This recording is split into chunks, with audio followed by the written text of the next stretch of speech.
Well to grow our capital हम हमेशा नए नए एसेट क्लासेस की तरफ जाते रहते हैं, नए नए एसेट क्लासेस ढूंढते रहते हैं जहाँ से हमें कम रिस्क में ज़्यादा रिटर्न्स मिल पाए। एंड यहाँ पर कई लोग शेयर मार्केट के अंदर इन्वेस्ट करते हैं, कई लोग गोल्ड में करते हैं, कई लोग बॉन्ड में करते हैं एंड सो ऑन।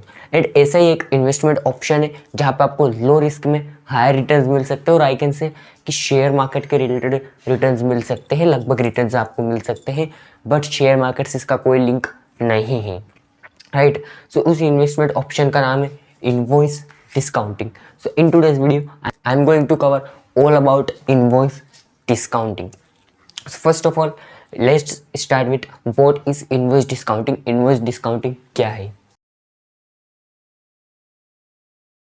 सो अगर मैं इसके थ्योरेटिकल डेफिनेशन की बात करूं, so invoice discounting is a process where a vendor gets paid against an invoice on a date earlier than the agreed credit period. The amount paid will be lower than the actual invoice amount, hence the process is called invoice discounting. And I am sure now you understood nothing. So let me take an example to explain it in a simple way. So let's take an example of Chandu, right? This is Chandu and इसका example लेते हैं। ये चंदू है, ये manufacture करता है जो गाड़ियों में, जो कार्स में जो हेडलाइट्स यूज़ होती है उन हेडलाइट्स का मैन्युफैक्चरर है, हेडलाइट से मैन्युफैक्चर करता है।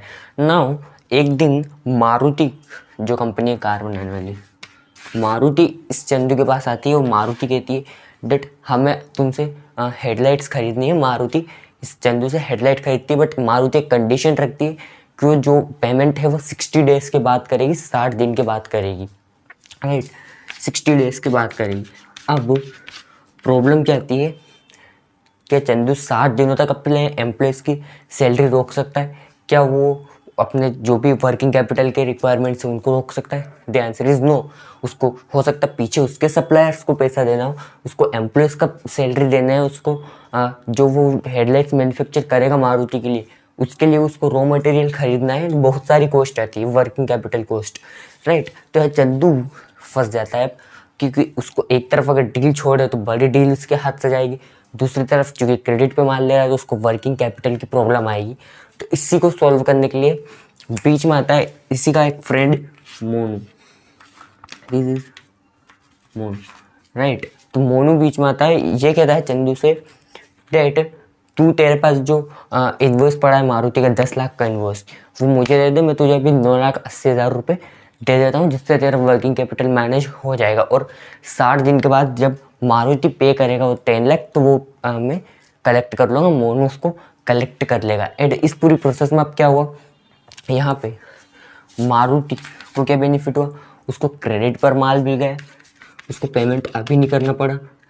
यहाँ पे प्रोड्यूसर जो चंदू है उसको क्या फ़ायदा हुआ, उसको ऑर्डर मिल गया, प्लस उसकी जो वर्किंग कैपिटल की जो प्रॉब्लम थी, वर्किंग कैपिटल की प्रॉब्लम उसकी सॉल्व हो गई।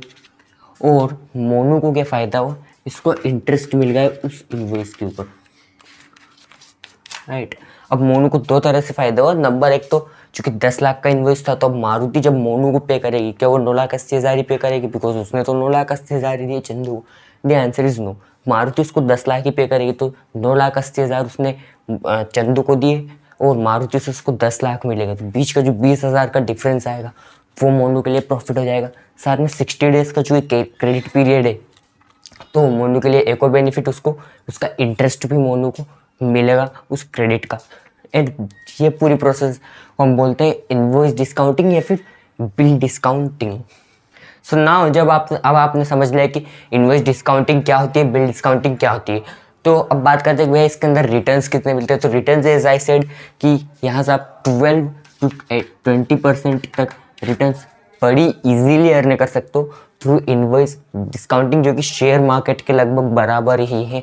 एंड यहाँ शॉर्ट टर्म के अंदर यहाँ पे 60 डेज 30 डेज से 90 डेज़ का जनरली क्रेडिट पीरियड होता है इनवॉइस डिस्काउंटिंग में। तो एक शॉर्ट टर्म के अंदर हायर रिटर्न्स लो रिस्क में आप जनरेट कर सकते हो, 12 to 20% तक के रिटर्न्स आप जनरेट कर सकते हो इनवॉइस डिस्काउंटिंग के through. So now after discussing about what is invoice discounting and कितने रिटर्न्स इससे मिल सकते हैं, हम बात करते हैं एडवांटेजेस क्या होते हैं इनवॉइस डिस्काउंटिंग के, क्या क्या फ़ायदे हैं। नंबर 1, पोर्टफोलियो डाइवर्सिफिकेशन, इससे पोर्टफोलियो आपका डाइवर्सिफाई हो जाता है। भाई हम अपने रिस्क को कम करने के लिए हम अलग अलग जगह इन्वेस्टमेंट करते हैं, हम शेयर मार्केट में डालते हैं, म्यूचुअल फंड्स के अंदर इन्वेस्ट करते हैं, हम डेट में करते हैं, गोल्ड में करते हैं, क्रिप्टो में करते हैं, कई लोग नहीं भी करते। तो इस तरह से इसी में एक ऑप्शन हम ये भी एड ऑन कर सकते हैं इन्वेस्ट डिस्काउंटिंग का भी, जिससे हमारा पोर्टफोलियो डाइवर्सिफाई हो जाए। दूसरा बेनिफिट शॉर्ट टर्म इन्वेस्टमेंट है। जैसा मैंने कहा 30 to 90 डेज का जनरली क्रेडिट पीरियड होता है इन्वेस्ट डिस्काउंटिंग के अंदर।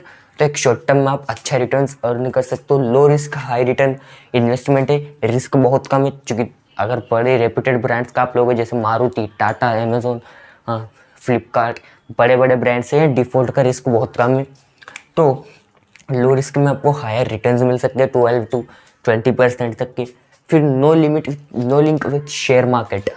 शेयर मार्केट से इसका कोई भी लिंक नहीं है। शेयर मार्केट की वॉलेटिलिटी से अगर आप डरते हो कि भाई शेयर मार्केट ऊपर जाता है, नीचे जाता है, डूब सकता है पैसा, इसका कोई लिंक शेयर मार्केट से नहीं है इनवॉइस डिस्काउंटिंग का। इसके अलावा अगर अब मान लो एक ऐसा भी हो सकता है कि जैसे मोनू ने यहाँ पे इन्वेस्ट ले लिया 10 लाख का, अब वो 60 दिन का क्रेडिट पीरियड है, लेकिन 20 दिन के बाद मोनू को लगता है कि उसको कोई पैसों की रिक्वायरमेंट हो जाती है, कोई भी इमरजेंसी हो सकती है उसकी वजह से। तो अब वो चाहे तो इसको और आगे भी सेल कर सकता है, सोनू को दे सकता है, किसी को भी दे सकता है, या फिर वो चाहे तो बैंक को देकर बैंक को एज अ कोलैटरल देके और बैंक से भी लोन वो उठा सकता है उस इनवॉइस के बेस पर, राइट। तो ये भी एक बेनिफिट हो जाता है इनवॉइस डिस्काउंटिंग का। अब इन्वेस्ट डिस्काउंटिंग के अंदर देखो केवल फ़ायदे ही नहीं है, यहाँ पे कुछ रिस्क्स भी इन्वेस्ट डिस्काउंटिंग के अंदर इन्वॉल्व है, उनको भी जानना बहुत ही ज़्यादा ज़रूरी है। So the first risk is credibility of buyer and seller, कि भाई जो बायर है इन्वॉइस का, यानी कि जो इन्वॉइस का पेमेंट करने वाला है, इन और एग्जाम्पल मारुति, और जो सेलर है इन और एग्जाम्पल मिस्टर चंदू, तो ये इनकी क्रेडिबिलिटी जानना बहुत इंपॉर्टेंट है कि भैया ये क्रेडिबल भी है या नहीं। जो बायर मारुति है, ये जो भी बायर है जिससे पेमेंट आना है उस इन्वॉइस का, क्या वो उसके पास में इतनी उसकी कैपेसिटी भी है कि वो उस इन्वॉइस को क्लियर कर सके। ऐसा तो नहीं है कि हमने इन्वॉइस लेके रख लिया बट जो जिसका इन्वॉइस है, जो इन्वॉइस को क्लियर करेगा, उसके पास में इतना पैसा ही नहीं है कि उस इन्वॉइस को क्लियर हो पाए, वो इन्वॉइस ही क्लियर नहीं हो पाए, तो वहाँ तो हमारा नुकसान हो जाएगा। दूसरी रिस्क है डिस्प्यूटेड और डिफ़ॉल्ट इन्वॉइस। अब कई बार क्या सकता है, जैसे फॉर एग्जांपल चंदू ने हेडलाइट्स, चंदू से हमने इन्वेस्ट ले ली, अब चंदू ने हेडलाइट्स सप्लाई करी मारुति को, बट मारुति कहती है चंदू तुम्हारी हेडलाइट्स की क्वालिटी अच्छी नहीं है, तुम्हारी हेडलाइट्स की क्वालिटी अच्छी नहीं है, तुम्हारी हेडलाइट्स ख़राब है, तुम अच्छी हेडलाइट्स प्रोड्यूस नहीं कर रहे हो एंड हम तुम्हें पे नहीं करने वाले, जाओ। ये हो सकता है। तो अब वहाँ तो मेरा पैसा पूरा गया 10 लाख रुपये वहाँ पे, क्योंकि मैंने तो इन्वेस्ट ले लिया, बट चूँकि क्वालिटी अच्छी नहीं थी चंदू ने, तो उससे मेरा इन्वेस्ट क्लियर नहीं हो पाएगा, मारुति ने मना कर दिया, राइट। तो ये एक रिस्क है। इसके अलावा delay in payment.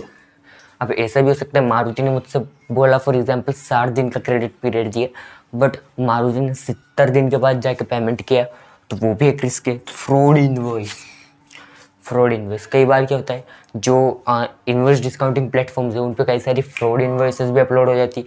Fraud invoice in the sense कि जिसका कोई पेमेंट करने वाला ही नहीं है, ऐसी इन्वॉइस भी आ सकती है, उसको आपने खरीद के रख लिया तो आपका तो पूरा पैसा उसमें गया।